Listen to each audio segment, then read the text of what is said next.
100년 만에 빛을 보다 어둠의 도시 리우칸 이란 제목의 기사가 있었습니다.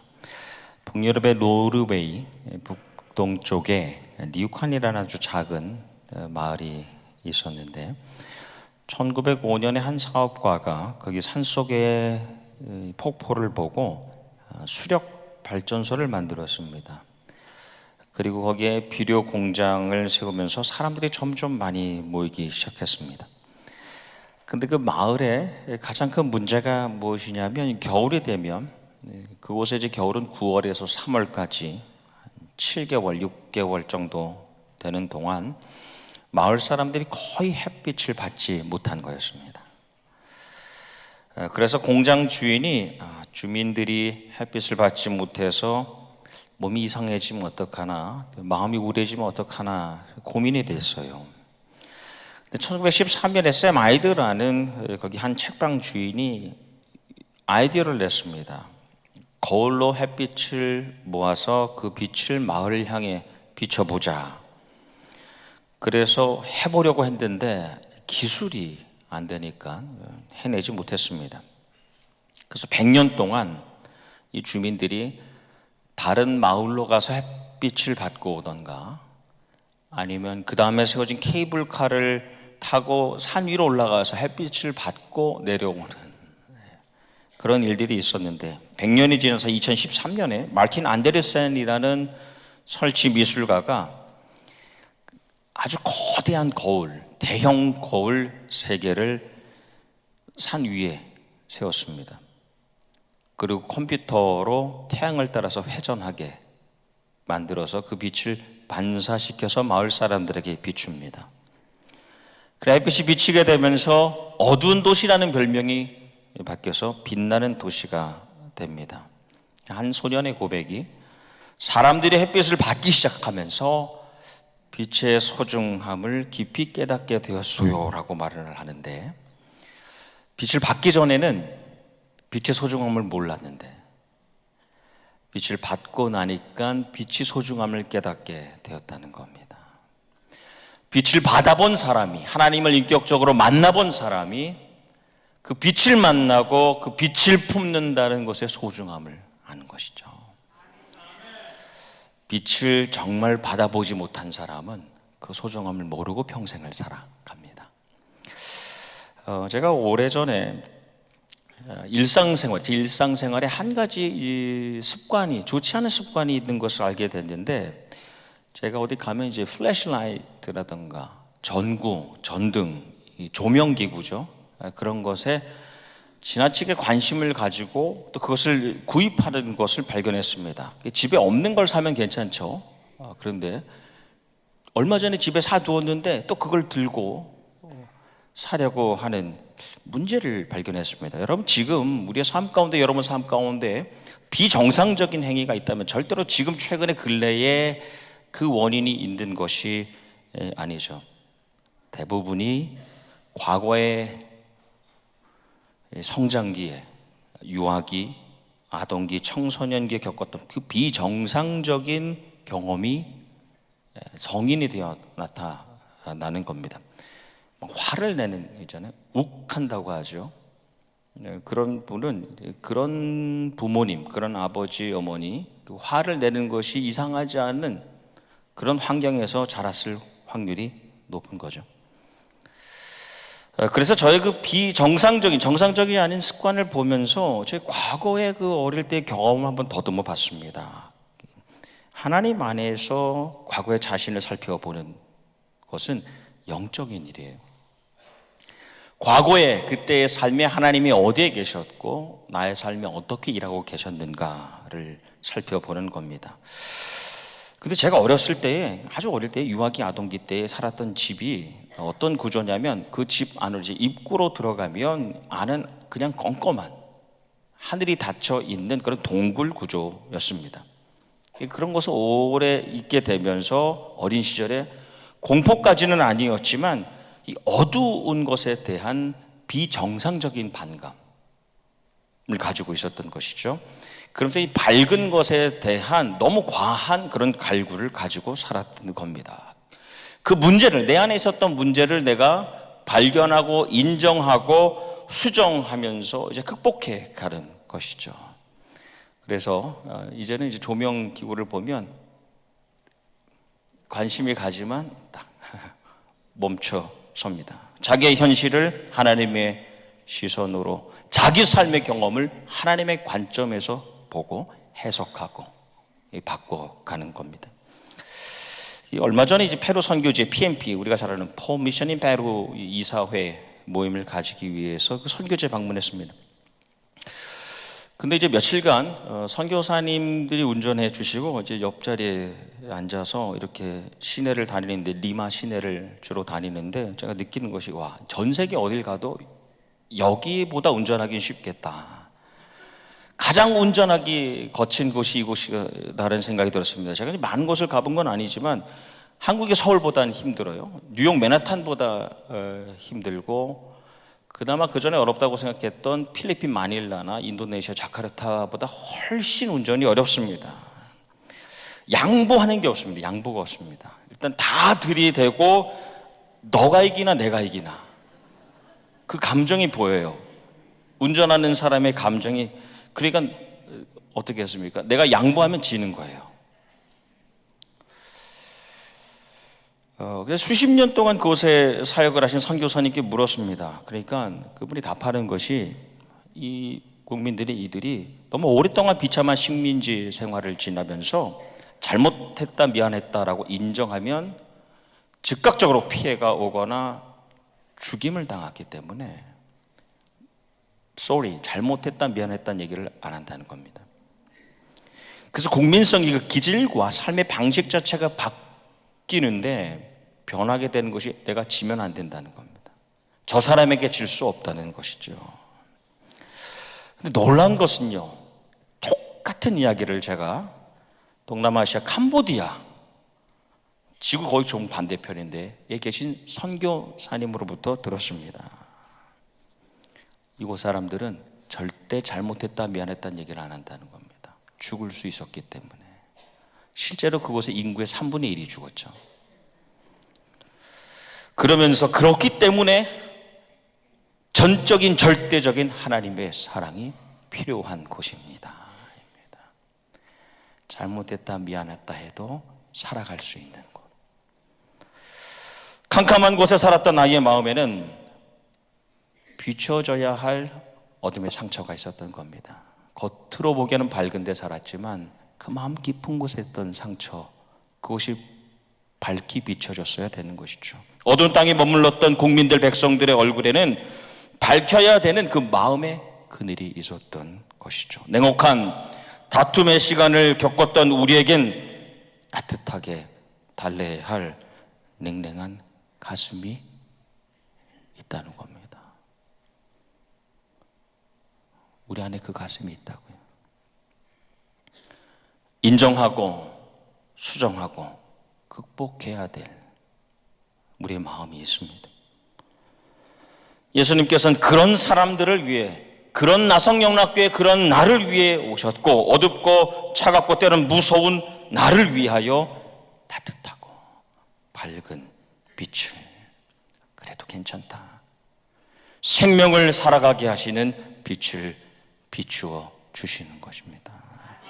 오늘 이 자리에 나온 우리가 그 빛을 이미 받은 사람으로 하나님의 밝고 따뜻한 주의 전으로 나온 줄 믿습니다. 빛이 없을 때는 혼돈, 공허, 흑암입니다. 빛이 없으면 복잡합니다. 빛이 없으면 많은 것을 하는 것 같지만 허무합니다. 빛이 없으면 절대로 절망을 가질 수가 없습니다. 창세기 하나님께서 빛이 있으라 하시니 창조가 일어나고 생명이 살아나는 일들이 일어납니다. 근데 인간이 타락하잖아요. 자꾸 어둠으로 들어가려고 합니다. 근데 하나님께서는 빛으로 생명을 살아가게 하시는 능력으로 멀리 떨어져 계신 것이 아니라 계속하여 다가오시는 겁니다. 출애굽기 하나님께서는 가시떨기에 꺼지지 않는, 가시떨기 나무와 같은 그 인생에 꺼지지 않는 불로 나타나신 겁니다. 거친 광야길 가는 백성들에게는 단 하루도 쉬지 않고 그들과 동행하시는 기둥으로 보여주시는 겁니다. 계속하여 밝은 빛으로 다가오시는 겁니다. 그래서 다윗 왕의 고백이 여호와는 나의 빛이요 나의 구원이시니 내가 누구를 두려워하리요 내 생명의 능력이시니 내 생명이 살아갈 수 있게 하시는 힘이 되시니 내가 누구를 두려워하리요 라고 고백합니다.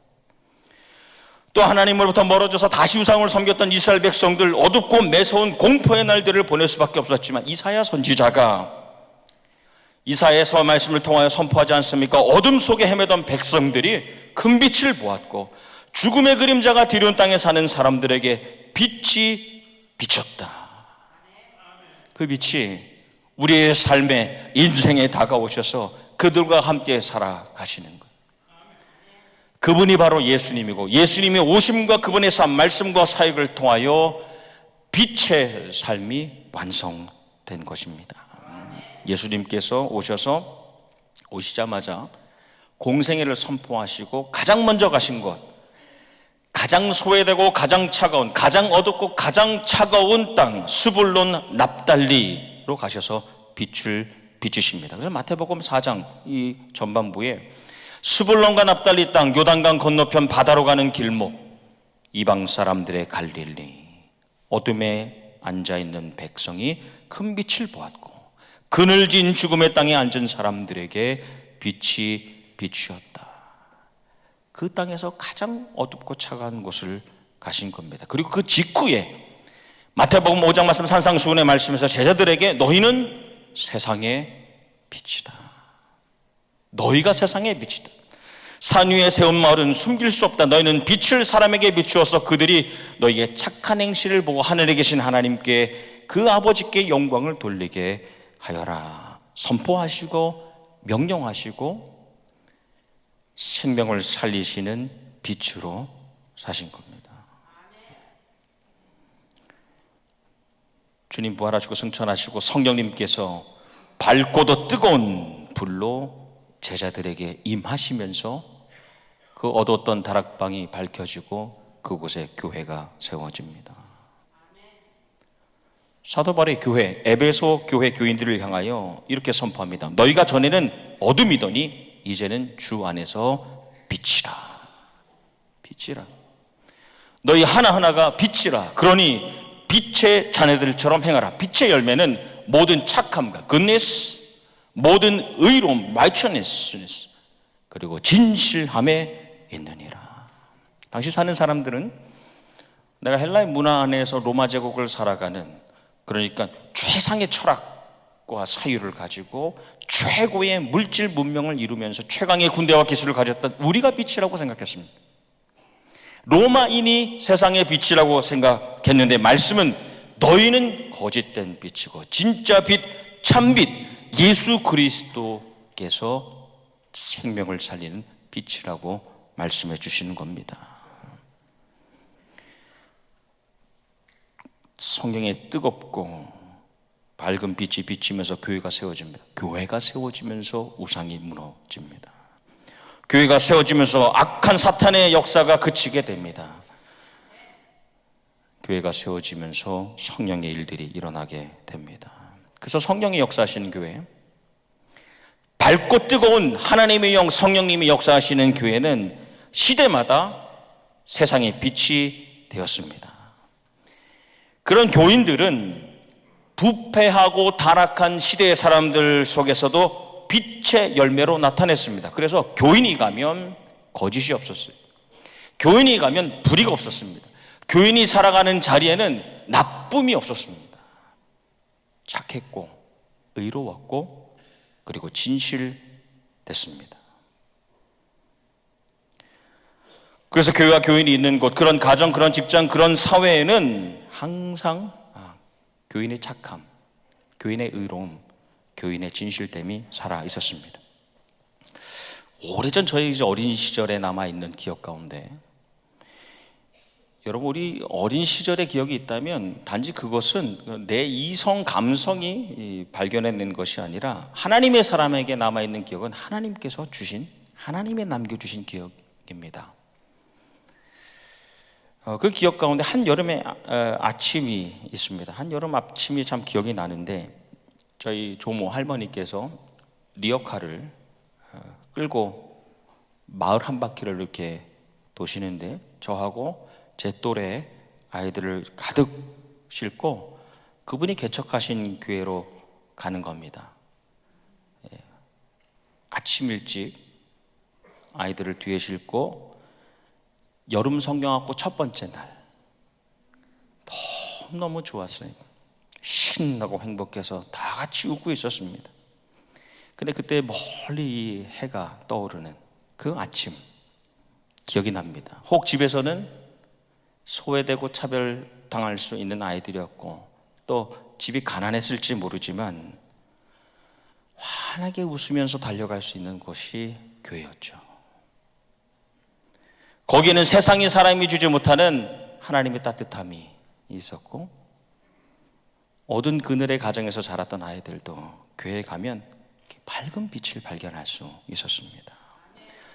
예전에 성탄절 교회에 가면, 크리스마스에 교회에 가면 한아름 사탕 과자라도 안고 오는 것이 너무 당연했고 행복했습니다.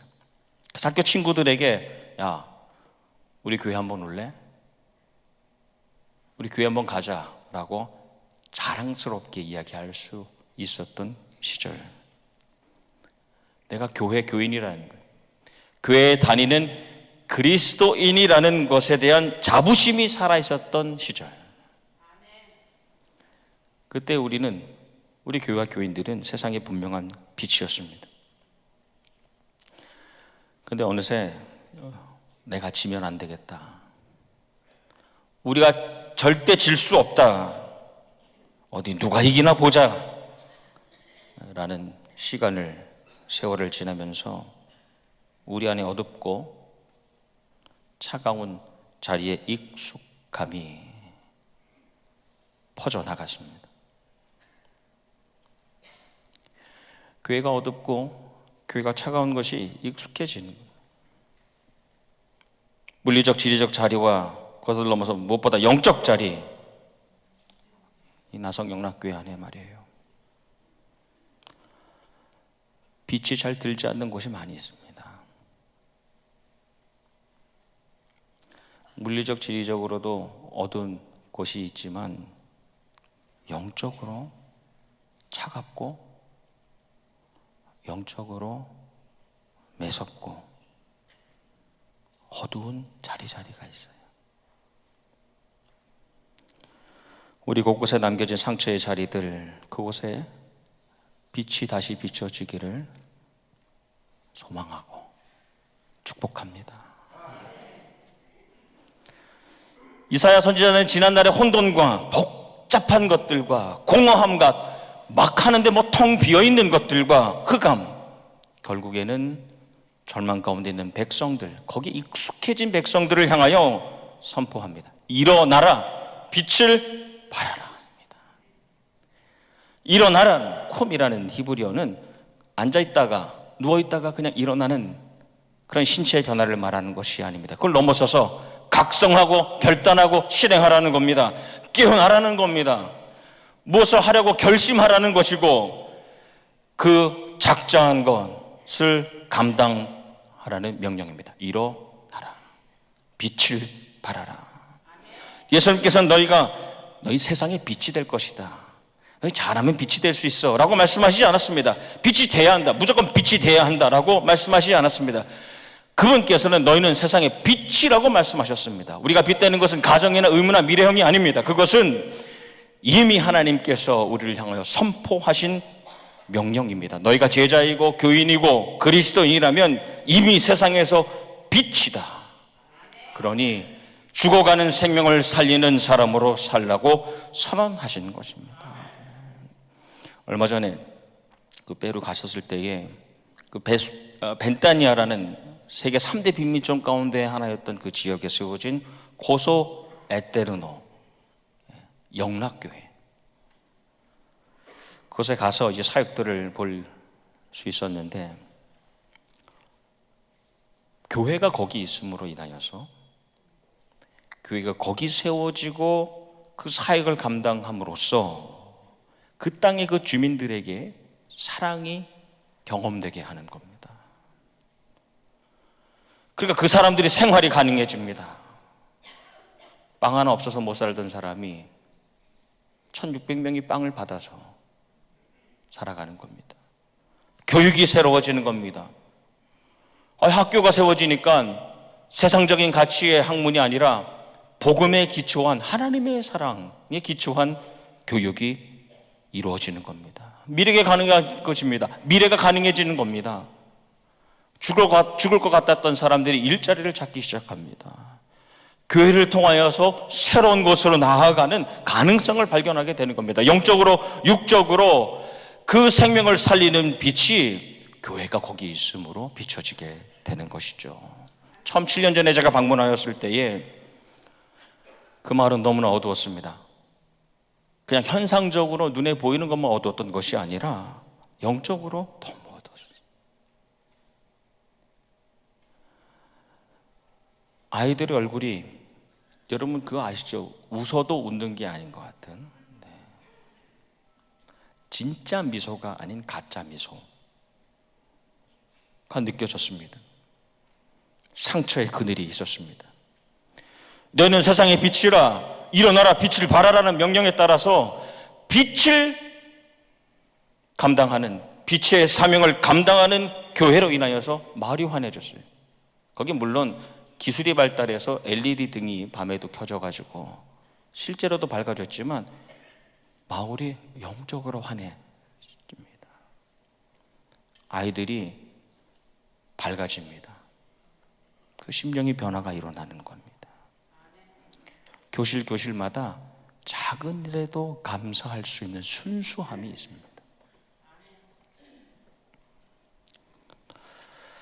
20세기 초만 해도 여러분 잘 아시겠습니다만 수많은 사람들이 1900년대 초만 해도 많은 사람들이 결핵으로 죽었습니다. 근데 1904년에 이제 북유럽의 덴마크 코펜하겐의 이 근역에 있는 이제 한 마을의 우체국장이 아이날 홀베리라는 사람인데 이걸 너무 마음 아파했습니다. 결핵으로 너무 많은 아이들이 죽는다. 고칠 수 있는데도 죽어가는 아이들이 많으니까 치료해 주겠다라는 생각을 해서 성탄절 카드에 우표 옆에 작은 그림을 그려서 그것을 팔아서 붙이게 하고 그 수익으로 결핵 아이들을 살리면 좋겠다. 그러면서 우리가 잘 아는 크리스마스 씨알이 생겨나죠. 전 세계적으로 그게 점점 퍼져나가게 됩니다. 그 무렵에 로제타라는 여성이 뉴욕 출신인데 조선에 의사가 없다. 의사가 없는데 그냥 의사가 아니라 여의사가 없다는 소식을 들었습니다. 그래서 의대를 졸업하고 그 펜실베니아 드럭셀에서 의대를 최초의 여성 의대가 있는 학교인데 그걸 졸업하고 뉴욕 병원에서 실습을 하는데 윌리엄 제임스 홀이라는 청년이 그 로제타를 보고 반한 거예요. 그래서 프로포즈를 했어요. 근데 이제 윌리엄 제임스 홀은 중국으로 가기로 되어 있었고 이 로제타는 이제 한국으로 가기로 되어 있기 때문에 프로포즈를 거절합니다. 근데 어떻게 하냐? 이 윌리엄 제임스 홀이 한국으로 갑니다. 그래서 1890년에 한국에 도착해서 이 두 사람이 한국에서 결혼을 합니다. 그래서 한국 최초로 결혼한 서양인 부부입니다. 그래서 로제타홀 이분이 조선여자의학 강습소라는 것을 세우게 되는데 이것이 그 후에 고려대 의과대학이 되죠. 별로 놀랍지도 않으세요. 평양 여맹학교라는 앞을 못 보는 여자들을 위한 학교를 만듭니다. 한글 점자를 씁니다. 그 아들이 태어났는데 셔우드홀입니다. 그러니까 이 셔우드홀은 한국에서 태어난 최초의 서양인인 거예요. 근데 뱃속에 있을 때 아버지가 결혼하고 3년 만에 세상을 떠납니다. 그러고 난 다음에 그 딸도 세상을 떠나요. 근데 이 샤오도 홀이 본국으로 돌아가지 않고 거기에 남아서 한국인을 위한 크리스마스 시를 최초로 만듭니다. 거북선을 그렸는데 일제가 반대하니까 남대문을 그려 넣습니다. 최초의 한국 크리스마스 시입니다. 그렇게 한국의 아이들이 결핵 치료를 받기 위해서 생명을 살려냅니다. 지금도 서울 양화진 선교사위원회 가시면 여러분 한국 종종 가시는 분들 꽤 계신데, 한국 가시면 다른 데 가지 마시고 뭐 높은 건물 구경하러 가지 마시고 서울 양화진 위원회 꼭 가세요. 거기 가족묘, 샤오드 홀 가족묘지가 있습니다. 거기에 6명이 묻혀 있습니다. 윌리엄 제임스 홀, 로제타 홀, 그리고 그 샤오드 홀의 아내였던 그리고 두 자녀였던 메리언과 6명이 거기에 잠들어 있습니다. 근데 가족묘에 그 묘지에 새겨진 말씀이 로마서 14장 8절 말씀. 그러므로 사나 죽으나 우리가 주의 것이로다. 우리가 살아도 주를 위하여 살고 죽어도 주를 위하여 죽나니 그러므로 사나 죽으나 우리가 주의 것이로다. 어둡고 차가운 땅에 사랑의 빛으로 살아간 사람들로 생명이 살아나고 그들이 세운 교회로 그 땅이 변화되어 왔습니다. 어릴 적 이 어린이 찬송가 중에 제가 참 좋아했던 찬양이 있습니다. 우리는 세상의 빛이라는 찬송가 있는데, 그 가사가 우리는 세상의 빛, 우리는 세상의 빛, 어둠을 몰아내는 환한 빛이란다. 우리는 세상의 빛, 우리는 세상의 빛, 얼음을 녹여내는 따스한 빛이란다.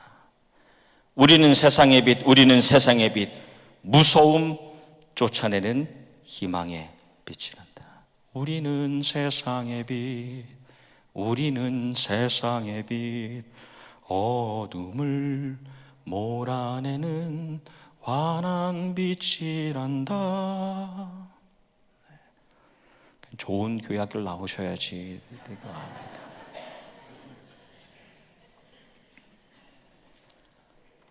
우리는 세상의 빛. 입술의 찬양이 신앙의 고백이 되고 생활의 열매가 될 뿐 아니라 우리 나성영락교회의 비전이 되기를 축복합니다. 네. 나성영락교회가 살아나야 LA가 살아납니다. 나성영락교회가 빛이 되어야 남가주가 밝아집니다. 우리 교회와 또 안에 속한 모든 가정이 말아래 그릇으로 덮어놓는 등불이 아니라 등경 위에 받침대 위에 가장 높이 올려진 등대로 등불로 쓰임받는 교회와 가정이 되시기를 주님의 이름으로 축원합니다.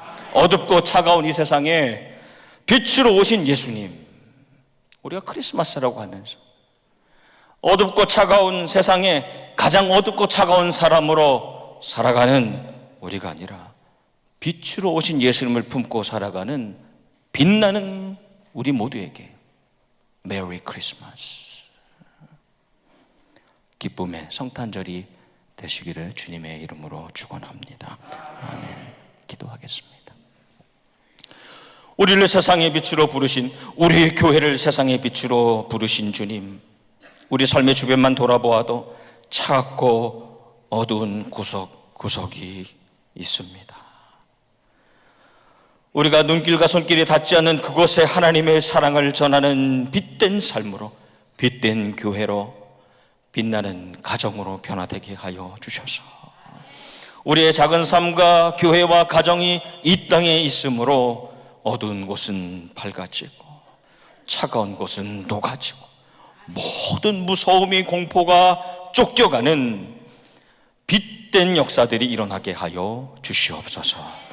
모든 영광을 주님께 올려드리며 이 땅에 빛으로 오신 예수님 이름 받들어 기도하옵나이다. 아멘.